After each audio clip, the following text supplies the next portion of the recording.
11 नवंबर को ZEE5 OTT platform पर मुखबिर वेब सीरीज़ की लॉन्चिंग होने जा रही है, तो उसके मेन जो किरदार हैं ज़ैन खान हमारे साथ हैं। बात करते हैं सर, कितना चैलेंजिंग था ये करैक्टर? चैलेंजिंग तो सारे करैक्टर होते हैं, लेकिन इसमें एक ख़ास बात ये है कि आप एक ऐसा कैरेक्टर प्ले कर रहे हैं जो आपके देश के लिए जाके एक बड़ी कुर्बानी दे रहा है। क्योंकि स्पाइस, मेरा नहीं ख्याल हम इतना बात को समझते हैं कि वो कितनी बड़ी कुर्बानी देते हैं। वो अपनी आइडेंटिटी छोड़ के निकलते हैं, वो अपना घर बाहर छोड़ के निकलते हैं, वो इस तरीके से छोड़ के निकलते हैं कि उनको पता होता है कि शायद वापस नहीं आएंगे, और अगर कुछ हासिल किया तो तब भी उनका जिक्र नहीं होगा क्योंकि कर नहीं सकते, और अगर कहीं पर जाके गुमशुदा हो गए, कुछ हो गया, तो कोई उनको ढूंढ नहीं सकता। शायद गुमनाम नायक बोला जाता है। गुमनाम नायक बोला जाता है। तो उस तरीके से बड़ा चैलेंजिंग था, क्योंकि वो जहनियत अगर आप जब सोचते हैं, इंसान जब बैठ के सोचता है कि ये कितना मुश्किल होता होगा उस इंसान के लिए जो कर रहा है, तो उस तरीके से बड़ा चैलेंजिंग होता है।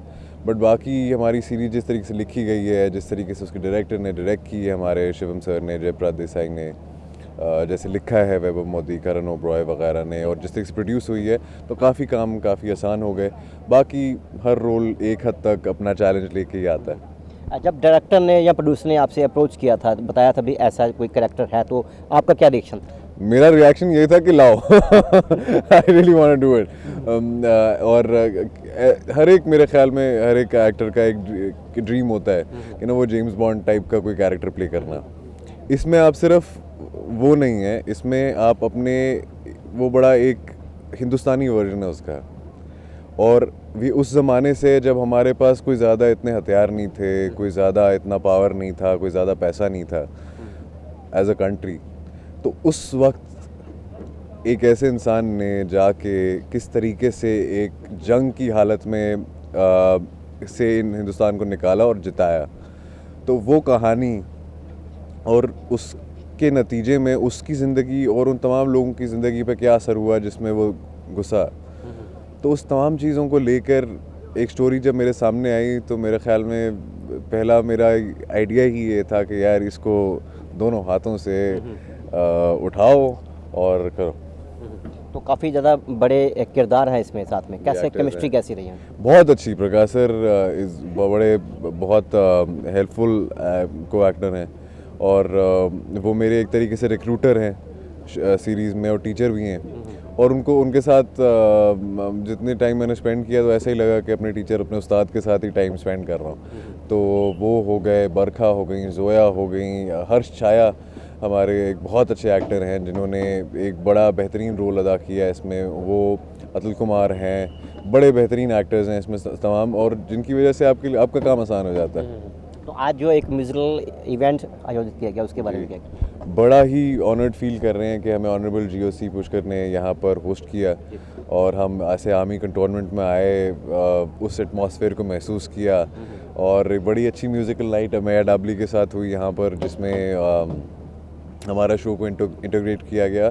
सबसे ज़्यादा तो it's a matter of honour कि आप ऐसे अपने देश की आर्मी के ऐसे कंटोनमेंट में आके अपना एक ऐसी सीरीज़ जो ना सिर्फ देश की आवाम के लिए बनी है, बल्कि हमारे देश के उन ऑफिसर्स के लिए भी बनी है जिनका काम सराहा नहीं जाता। जो हम हीरोज़, तो हम एक्टर्स वगैरह को बोलते हैं, लेकिन असल में हीरोज़ तो ये हैं, तो इनकी लाइफ पे एक तरीके से वो दर्शाता है ये हमारी सीरीज़। तो सही जगह पे आके हमने ये शो किया। देश के युवाओं को क्या खास मैसेज देना चाहते? देश के युवाओं को खास मैसेज ये देना चाहूँगा कि आप जो भी काम कर रहे हो, फिर चाहे ज़रूरी नहीं है कि आप आर्मी में हो, ज़रूरी नहीं है कि आप एक एक्टिंग कर रहे हो, या कोई जो भी काम कर रहे हो, उसको अगर आप ईमानदारी से करेंगे, अपने शौक़ को पूरा करते हुए करेंगे, तो तब आप खुशी से भी करेंगे, ईमानदारी से भी करेंगे, और उसमें पूरी लगन से करेंगे, तो आपके देश को फ़ायदा होगा। और आपका देश को जब फ़ायदा होगा,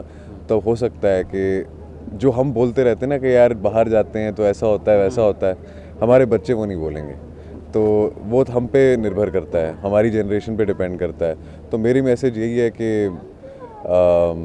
सिंसेरिटी से ज़रा हम अगर ये सीरीज़ देखने के बाद क्या जज्बा होगा देश के प्रति, बढ़ेगा नौजवानों में? बिल्कुल बढ़ेगा। आई थिंक जब भी आप देश के प्रति देश की कोई भी ऐसे अपने मुल्क की कोई भी कहानी कहते हैं, तो लोग इंस्पायर होते हैं। आप लोग जब उसको देखते हैं तो मेरे ख्याल में एक जज्बा पैदा होता है अपने मुल्क के लिए उसी तरीके से काम करने का जिस तरीके से ऐसे कई सारे व्यक्तियों ने किया। Thank you. बहुत बहुत शुक्रिया जी, बहुत बहुत। बरखा जी, जब ये सीरीज़ ऑफर हुई थी आपको तो कैसा था? जी, सबसे पहले तो मुझे बहुत ही गर्व महसूस हुआ क्योंकि मैं खुद एक आर्मी ऑफिसर की बेटी हूँ और मैं जानती हूँ कि आर्मी हमारे देश के लिए क्या करती है और जो मुखबिर होते हैं वो हमारे देश के लिए क्या करते हैं। तो मुझे बहुत गर्व महसूस हुआ और मेरा जो किरदार है मुझे बहुत अच्छा लगा। हालांकि मैं पाकिस्तानी किरदार प्ले कर रही हूँ लेकिन वो भी अच्छा लगा मुझे। बहुत ही इंटरेस्टिंग कैरेक्टर है और आई थिंक बट बेसिकली जो शो है जो हम बना रहे हैं मुखबिर के ऊपर कि इंडिया के लिए लोग क्या करते हैं, कैसे अपनी जान देते हैं या बेनाम होकर भी अपने देश के लिए कुछ कर जाते हैं। आई थिंक वो एक चीज़ है जिसकी वजह से मैंने ये शो किया। टेलीविज़न की आप काफ़ी बेहतर एक्टर हैं, तो बड़े पर्दे के एक्टर के साथ काम करने का मौका मिला, वो कैसी केमिस्ट्री रही है? मेरे लिए ना अनफॉर्चुनेटली मैं आदिल जी के साथ काम नहीं कर पाई क्योंकि मेरे उनके साथ कोई सीन्स नहीं थे क्योंकि वो हिंदुस्तानी है, मैं पाकिस्तानी थी। तो उनके साथ पर ऑफकोर्स मैंने ज़्यादातर सीन्स जैन के साथ किए हैं। बट हाँ, एक ऐसे शो में होना जहाँ पे आदिल हुसैन, प्रकाश राज, हर्ष छाया जैसे इतने बेहतरीन एक्टर्स हैं, उस शो का हिस्सा होना ही आई थिंक बहुत बड़ी बात है मेरे लिए। तो जो ये है सीरीज़ है, ये क्या मैसेज के देती है? मैसेज यही देती है कि जो हीरोज़ हैं हमारे देश के, देखिए आर्मी, नेवी, एयरफोर्स, इन सब के ऊपर मूवीज़ बनी हैं, शोज़ बने हैं, अवार्ड्स दिए जाते हैं, लेकिन कुछ ऐसे हीरोज़ होते हैं जिनका कोई नाम नहीं होता, जिनकी कोई पहचान नहीं होती, ना उनके अपने देश में ना उस देश में जहां वो जाते हैं हमारे लिए काम करने। सो मैसेज यही है कि जो अनसंग हीरोज़ हैं, अननोन हीरोज़ हैं, उनके लिए I think we just want to salute them and उनके लिए शो है। ਵੈਬ ਸੀਰੀਜ਼ ਦੇ ਪਲੇਬੈਕ ਸਿੰਗਰ ਮੇਆ ਜਿਹੜੇ ਕਿ ਅੱਜ ਇੱਥੇ ਮੌਜੂਦ ਨੇ, ਗੱਲਬਾਤ ਕਰ ਲੈਂਦੇ ਹਾਂ। ਸਰ, ਕਿਸ ਤਰ੍ਹਾਂ ਦੀ सीरीज़ है और ਤੁਸੀਂ भी इसका पार्ट हो तो किस तरह लग रहा है? मुझे बड़ा अच्छा लग रहा है और Z5 की ये जो सीरीज़ है मुखबिर नाम की, ये 11 तारीख को लॉन्च हो रही है और हमारे साथ जी ने इसको आर्मी के लिए ख़ास करके जोड़ा है क्योंकि मैं जगह जगह जाके आर्मी के कैंटोनमेंट्स में जाके निःशुल्क सेवाएं देता हूँ मेरे पूरे टीम के द्वारा कॉन्सर्ट्स कर करके, क्योंकि हमारे जो जवान हैं जो सरहद पे हैं वो सब मुखबिर हैं।